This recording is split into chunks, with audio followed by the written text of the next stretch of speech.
তুফানের দুর্নীতি নিয়ে তৃণমূল এ পর্যন্ত তাদের বেশ কয়েকজন নেতার বিরুদ্ধে শোকজ এবং শাস্তিমূলক ব্যবস্থা গ্রহণ করেছে।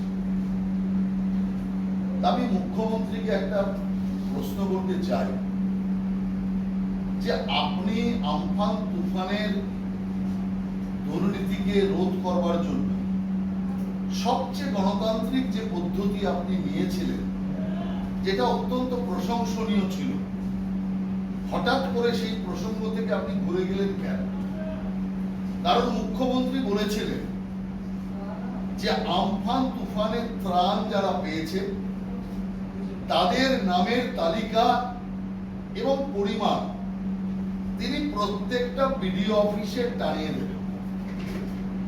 আজকে মুখ্যমন্ত্রীর এই বক্তব্যের পরে প্রায় 20 দিন কেটে গেল, কোথাও কোনো তালিকা আমরা দেখি।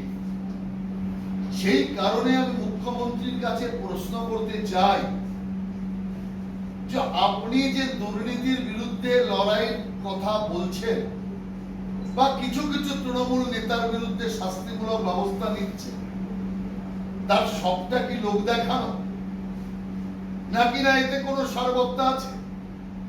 যদি সত্যিকারের এতে কোনো সারবত্তা থেকে থাকতো তাহলে আপনি যে গণতান্ত্রিক পদ্ধতিতে যে তালিকা টানানোর কথা বলেছিলেন, এর চেয়ে বড় গণতান্ত্রিক পদ্ধতি আর হতেই পারে না। কিন্তু সেই ফেয়ারনেসের বদলে আপনি কোথায় কোথায় কার সাথে কার লড়াই, এই যারা ত্রাণের জন্য শোকজ খাচ্ছে তাদের সবাই ত্রাণে চুরি করার কারণ, নাকি না এর সাথে দলীয় কোন্দল যুক্ত আছে, সেটাই তো সবচেয়ে বড় পরীক্ষার বিষয়। কারণ যদি আমফানে ত্রাণ চুরির বিষয় হয় তাহলে এই কজন নেতা তো নয়, চোরের লিস্ট অনেক বড়। তাহলে তাদের বিরুদ্ধে কোনো ব্যবস্থা হচ্ছে না কেন? আসল কথা, আমফানের ত্রাণের দুর্নীতিকে উপলক্ষ করে নিজের পার্টির যে গোষ্ঠীদ্বন্দ্ব, সেই গোষ্ঠীদ্বন্দ্বের শাস্তি প্রদানের কাজ চলছে। তাই আমি মুখ্যমন্ত্রীকে প্রশ্ন করতে চাই, আমফান দুর্নীতির রোধে যে তালিকা প্রকাশ করার কথা আপনি বলেছিলেন, কারা কারা ত্রাণ পেল, কি পরিমাণ ত্রাণ পেল, তার তালিকা বিডিও অফিসে টানাবেন, কবে টানাবেন, আমি এই প্রশ্ন করতে চাই।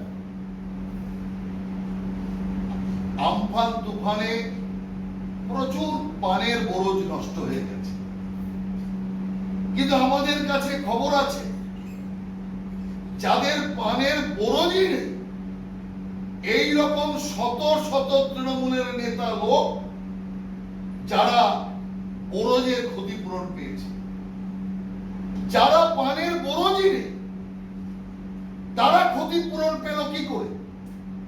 সেই কারণে মুখ্যমন্ত্রীর কাছে আমি নিরপেক্ষ তদন্তের দাবি করছি যে পানের বরজের নামে কোটি কোটি টাকা দুর্নীতি হয়েছে, কোটি কোটি টাকা আত্মসাৎ হয়েছে।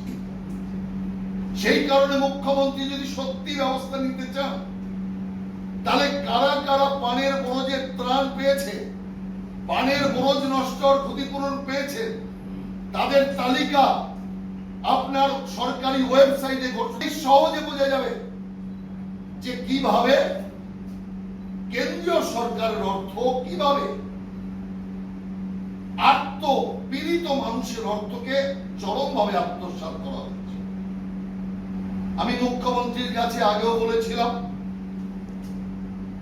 যে প্রচুর পরিমাণে গাছ কাটা হয়েছে এবং আমফান তুফানকে কেন্দ্র করে ভালো গাছকেও কেটে নেওয়া হয়েছে তুফানে ক্ষতিগ্রস্তের লিস্টে ফেলে। হাওড়ার জগৎবল্লভপুরেও এই ঘটনা ঘটেছে, আরো কয়েকটি জায়গায় ঘটেছে।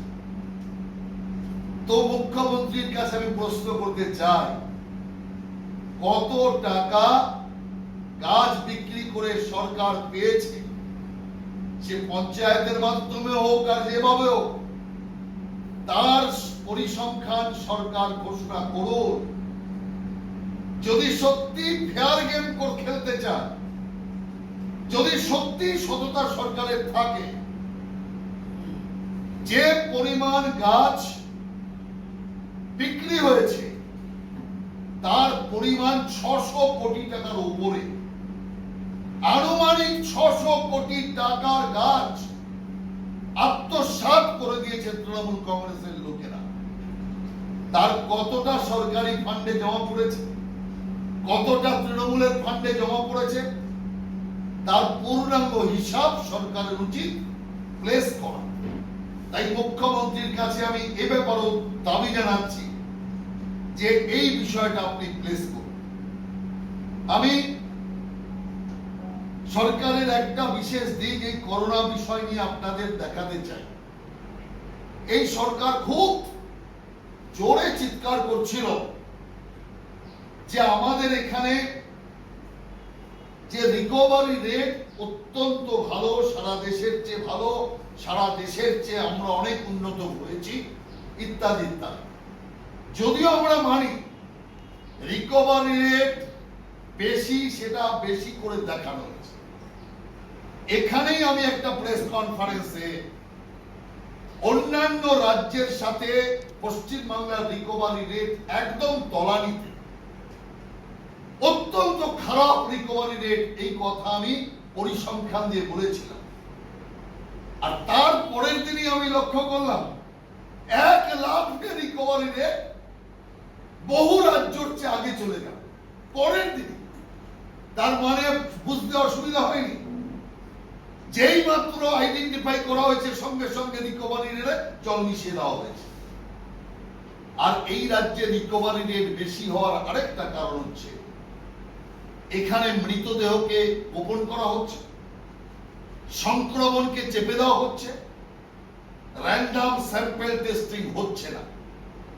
সেই কারণে সংক্রমণ কম থাকলে অঙ্কর হিসাব বলে, পাটিগণিতের সহজ অঙ্ক বলে রিকভারি রেট এমনি কম হবে। তবু আমি রিকভারি রেট যারা কম, রোগী ভালো হচ্ছে এত পরিমাণ বলে চিৎকার করছে, তাদের একটি পরিসংখ্যান আমি আপনাকে দেখাচ্ছি। এটা আমার কাছে ওয়েস্ট বেঙ্গল গভর্নমেন্টেরই পরিসংখ্যান আছে। তার দিন প্রতি পরিসংখ্যানে রিকভারি রেট আমি আপনাদের দেখাতে চাই। এটা 4 তারিখ 4 জুলাই রিকভারি রেট। এর রিকভারি রেট ছিল পশ্চিমবঙ্গের 66.72%। 5 তারিখে আমি চলে আসি, 5 তারিখে এটা কমে, বাড়ার জায়গায় কমে সারা দেশে বাড়ছে। পশ্চিমবাংলায় দেখুন 4 তারিখের পর 5 তারিখ কমে 66.48%। তার মানে এখানে অনেকটা কমে গেল। 6 তারিখে যদি আমি আসি, তাহলে 6 তারিখে আবার দেখবো রিকভারি রেট আরো কমে গেছে 66.27%। পশ্চিমবঙ্গ সরকারের দেওয়া রিপোর্ট। এবার যদি 7 তারিখে আসি, সেখানেও দেব 66.24%, আবার কমে গেল। তারপরে যদি আমি আবার 8 তারিখে আসি, এই জুলাই মাসের 8 তারিখ, সেখানে আমরা দেখব আরো কমে গিয়ে 65.62%। আর যদি আমরা 9 তারিখ মানে গতকাল পর্যন্ত রিপোর্ট আমরা দেখি, তাহলে দেখব এখানে 64.93। সরকার যে ধাপ্পাবাজি দিচ্ছে এটা তার প্রমাণ। আজকে আমি আপনাকে প্রমাণ করে দিই, এই রিকভারি রেট আমি আজকে বললাম, কালকে অথবা পরশু থেকে এই রিকভারি রেট যদি না বেড়ে যায়, তাহলে আপনি আমাকে বলবেন। সঙ্গে সঙ্গে রিকভারি রেট বেড়ে যাবে। মমতা ব্যানার্জি গালি দিতে শুরু করবে, কমানোকে। তো ব্যাপারটা হচ্ছে এটাই, পুরো একটা সংখ্যা তত্ত্বের কারচুপি করে রোগ লুকিয়ে পশ্চিমবাংলাকে সমস্যার মধ্যে ফেলা হচ্ছে। এই সব কিছুর মধ্যে রাজনীতি লুকিয়ে আছে। রাজনীতি ছাড়া এই সরকারের কোনো চিন্তা নেই। আমফান তুফানেও রাজনীতি, করোনাতেও রাজনীতি, রেশনেও রাজনীতি, সর্বত্র রাজনীতি করছে এই সরকার।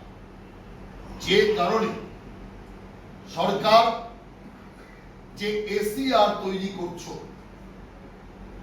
রাজ্য সরকারের এসিআর অর্থাৎ অ্যানুয়াল কনফিডেন্সিয়াল রিপোর্ট, তো বার্ষিক গোপনীয় রিপোর্ট, যেটা পরম্পরা আছে সরকারি অফিসাররাই লেখে, ঊর্ধ্বতন অফিসার ডব্লিউবিসিএস হোক আর আইএস অফিসার হোক, ঊর্ধ্বতন অফিসারের রিপোর্ট লেখার কথা। কিন্তু মুখ্যমন্ত্রী কি করলেন? পুরো প্রশাসনটাকে ভেঙে চুরমার করবার রাস্তায় নেমে পড়লেন এবং পুরো প্রশাসনটাকে রাজনীতিকরণ করতে চাইছে, তৃণমূলকরণ করতে চাইছে। যার জন্য প্রথমে এসপি এবং ডিএমদের তিনি নিয়ে আসলেন এই এসিআর এর আওতায়, যেটা নিজে লিখবেন, মুখ্যমন্ত্রী লিখবেন। আর এখন উনি নতুন করে সার্কুলার করলেন যে এখন থেকে বিডিও এবং SDO SR, BDO SDO ACR অর্থাৎ গোপন রিপোর্ট, সেটাও মুখ্যমন্ত্রী লিখবেন। তার মানে আপনি বুঝতে পারছেন, বিডিও এসডিও কে পুরোপুরি রাজনৈতিক ছাতার তলায়, রাজনৈতিক নিপীড়নের তলায় নিয়ে আসার এক ষড়যন্ত্র তৈরি হবে। মুখ্যমন্ত্রী কে? মুখ্যমন্ত্রীর আরেকটি পরিচয়, যে কোনো মুখ্যমন্ত্রীর আরেকটি পরিচয়, তিনি একজন রাজনৈতিক ব্যক্তিত্ব। সরকারি এই এসিআর রিপোর্ট রাজনৈতিক ব্যক্তিত্ব লিখতেই পারে না। আজকে যদি বিডিওর এসিআর যেটা এসডিও লিখত, যে প্রথা চলে আসছে, এসডিওর এডিএম লিখত, এডিএম একটা ডিএম লিখত, আর পর্যায়ক্রমে শেষে বাকিটা চিফ সেক্রেটারি লিখত, ডিজি লিখত। তো আজকে এই যে সিস্টেম, সবটাকে ভেঙে দিয়ে মুখ্যমন্ত্রী পুরোপুরি কেন্দ্রীয়করণ করে নিয়ে নবান্নকে রাজনৈতিককরণ করে নিয়েছে। যদি এসডিও যদি বিডিওর এসিআর লেখার ক্ষমতা না পায়, তাহলে বিডিও এসডিও কে মানবে, এসডিও তার ঊর্ধ্বতন এডিএম ডিএম কে মানবে? কেউ কাউকে মানবে না। কারণ জানে যে আমার ঊর্ধ্বতন ব্যক্তিত্বের কোনো ক্ষমতা নেই আমাকে কিছু করার। আমার এসিআর লিখবে মুখ্যমন্ত্রী, অতএব মুখ্যমন্ত্রীকে সন্তুষ্ট করতে পারলেই সব হয়ে যাবে। এরা ডব্লিউবিসিএস পরীক্ষা দিয়ে পাস করে এসেছে, তবে এরা বিডিও এসডিও হয়েছে। তো তাদের শিক্ষাগত যোগ্যতার কোনো মূল্য নেই, তাদেরকে গরু ছাগলের মতো ট্রিট করা হচ্ছে। বিডিও এসডিওর কোনো মর্যাদা নেই, তাদেরকে রাজনৈতিক জাতা করে ফেলে, তাদেরকে নিপীড়ন নির্যাতনের মাধ্যমে তাদের বাধ্য করা হচ্ছে রাজনৈতিক রাস্তায় কাজ করবার জন্য, এক পেশে কাজ করবার জন্য। এ পুরোপুরি 2021 সালকে মাথায় রেখে করা হচ্ছে।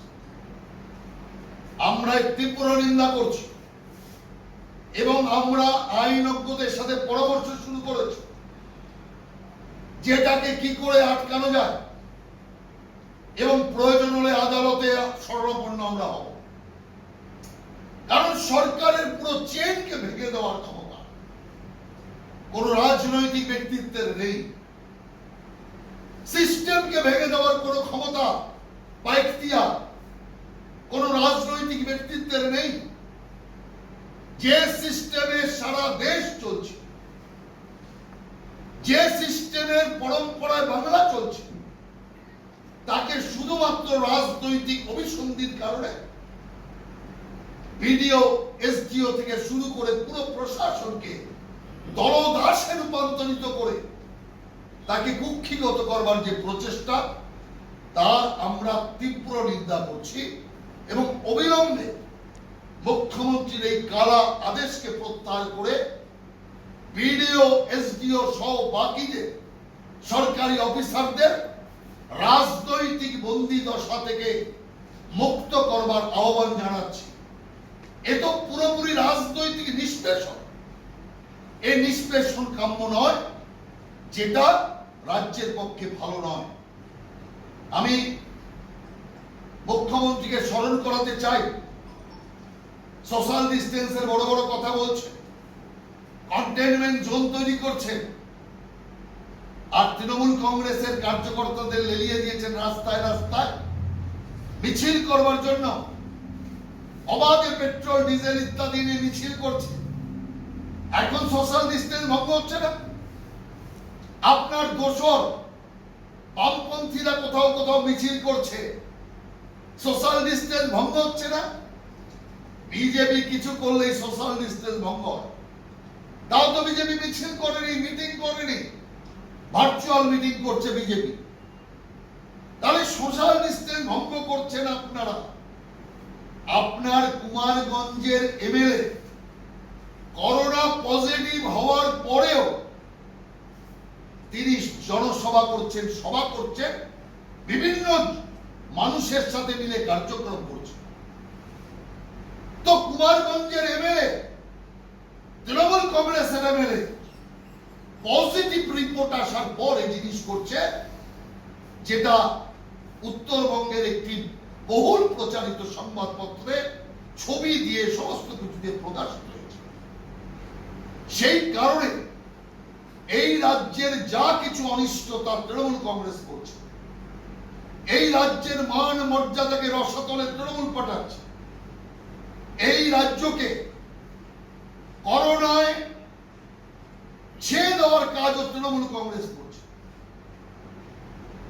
সেই কারণে আমি পরিষ্কার বলতে চাই, আপনার ভুল নীতি আর আপনার সাম্প্রদায়িক দৃষ্টিভঙ্গির জন্য এই রাজ্যে করোনা আরো ব্যাপকভাবে ছড়াচ্ছে। কন্টেইনমেন্ট জোনের লিস্ট করেছে, সেই লিস্টের মধ্যে রাজাবাজার নেই, মেটিয়াবুরুজ নেই, কলুতলা নেই। অর্থাৎ আপনার প্রিয় প্রিয় এলাকাগুলো ওখানে নেই। বাকি জায়গায় লোক যদি কোথাও ফেস কভার না পরে, তাহলে পুলিশ তার বিরুদ্ধে ব্যবস্থা নিচ্ছে। কিন্তু গিয়ে দেখুন রাজাবাজার অধিকাংশ মানুষ কোনো ফেস গার্ড নিচ্ছে না, অর্থাৎ মাস্ক পরছে না। কোন ব্যবস্থা নিচ্ছে আপনার সরকার। তার মানে সাম্প্রদায়িক দৃষ্টিভঙ্গি থেকে আপনি বেরোতে পারেননি। লকডাউনেও তৃণমূল সাম্প্রদায়িক দৃষ্টিভঙ্গি নিয়ে চলেছে, কোয়ারেন্টাইন সেন্টারেও একই জিনিস চলেছে। এখন করলে সেখানেও একই চিত্র আমরা দেখতে পাচ্ছি। সেই কারণে এই সরকার এই সাম্প্রদায়িক দৃষ্টিকোণ আর ইলেকশনের দৃষ্টিকোণ নিয়ে চলার কারণে পশ্চিমবঙ্গের সমস্যা বাড়ছে, পশ্চিমবঙ্গের সমস্যা কমছে না। এই সরকার যেমন করোনা ছড়ানোর ক্ষেত্রে কাজ করছে, সংক্রমণ বাড়ানোর ক্ষেত্রে কাজ করছে, তেমনি গরিব মানুষের খাদ্য লুট করার ক্ষেত্রে কাজ করছে, তেমনি আমফান তুফানের সমস্ত ত্রাণ আত্মসাৎ করার ক্ষেত্রে কাজ করছে। এবং সরকার শুধুমাত্র মানুষকে দেখিয়ে কিছু চমক দিয়ে নিজের ভাবমূর্তিকে উজ্জ্বল করার চেষ্টা করছে। সেই কারণে এই সরকারের মুখোশ আমরা মানুষের সামনে খুলে দিতে চাই। আর সেই কারণে আমরা সঙ্গে সঙ্গে এখন প্রত্যেকটা বিধানসভা ওয়াইজ আমরা আত্মনির্ভর ভারতের কার্যক্রম চালাচ্ছি। আত্মনির্ভর ভারতের যে প্যাকেজ, 20 লক্ষ কোটি টাকার প্যাকেজ, যেটা নরেন্দ্র মোদীজি নির্দেশে নির্মলা সীতারামন ঘোষণা করেছে, যে প্যাকেজের মধ্য দিয়ে দেশকে নিজের পায়ে দাঁড় করানোর যে প্রচেষ্টা নেওয়া হয়েছে, সেই বিষয়ে আমরা আমাদের কার্যকর্তাদের, বিধানসভার কার্যকর্তাদের ট্রেনিং এর কাজ আমরা চালাচ্ছি। রাজ্যওয়ারি ট্রেনিং হয়েছে, জেলার ট্রেনিং সম্পন্ন হয়েছে, এখন আমরা সেটাকে একদম বিধানসভা ওয়ারি করছি এবং এই ট্রেনিংকে আমরা একেবারে বুথের শেষ পর্যন্ত নিয়ে যাব এবং মানুষের ঘরে ঘরে যেমন আমরা মোদিজির চিঠি পৌঁছে দিয়েছি, তেমনি ভাবে আত্মনির্ভর ভারতের ওপর ভারতীয় জনতা পার্টির চিন্তা, কেন্দ্রীয় সরকারের চিন্তা, মোদিজির চিন্তা এই সম্পূর্ণ মানুষের কাছে আমরা পৌঁছে দেব।